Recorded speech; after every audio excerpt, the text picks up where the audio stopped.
L'Exode, chapitre 15. Alors, Moïse et les enfants d'Israël chantèrent ce cantique à l'Éternel. Ils dirent, « Je chanterai à l'Éternel, car il a fait éclater sa gloire. Il a précipité dans la mer le cheval et son cavalier.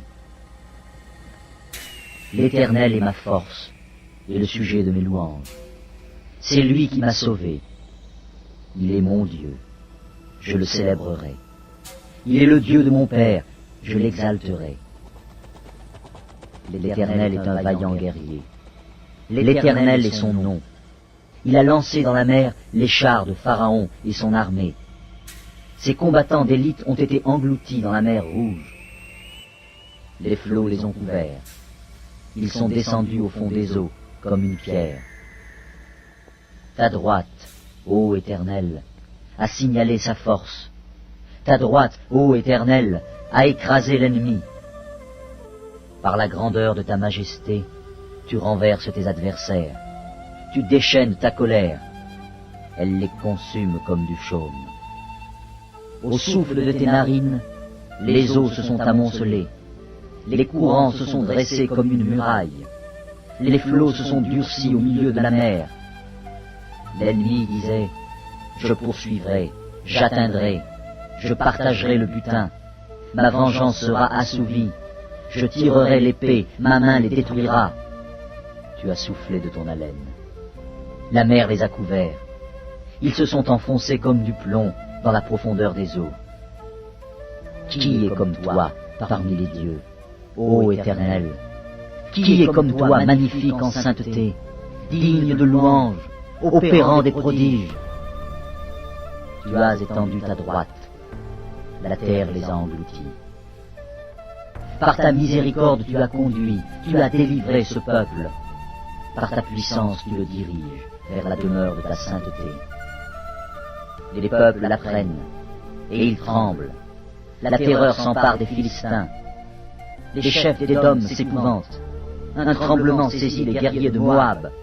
Tous les habitants de Canaan tombent en défaillance. La crainte et la frayeur les surprendront. Par la grandeur de ton bras, ils deviendront muets comme une pierre, jusqu'à ce que ton peuple soit passé, ô Éternel, jusqu'à ce qu'il soit passé, le peuple que tu as acquis.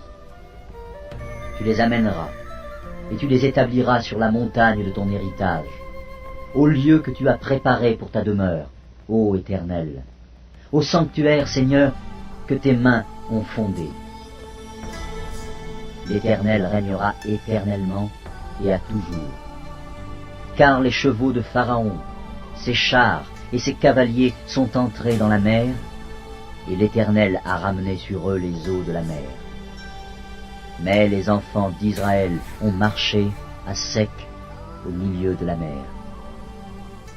Marie, la prophétesse, sœur d'Aaron, prit à sa main un tambourin, et toutes les femmes vinrent après elle, avec des tambourins et en dansant.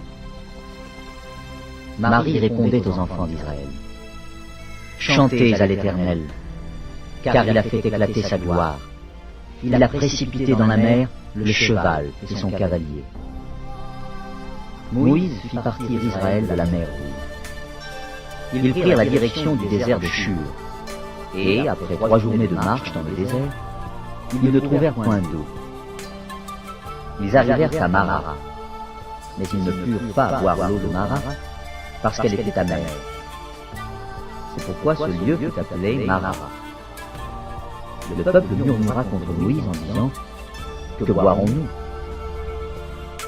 Moïse cria à l'Éternel, et l'Éternel lui indiqua un bois, il jeta dans l'eau, et l'eau devint douce. Ce fut là que l'Éternel donna au peuple des lois et des ordonnances, et ce fut là qu'il le mit à l'épreuve.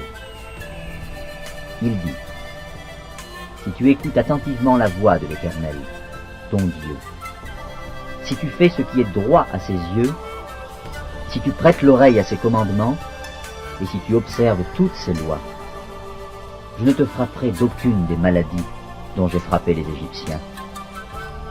car je suis l'Éternel, qui te guérit. Ils arrivèrent à Élim, où il y avait 12 sources d'eau et 70 palmiers. Ils campèrent là, près de l'eau.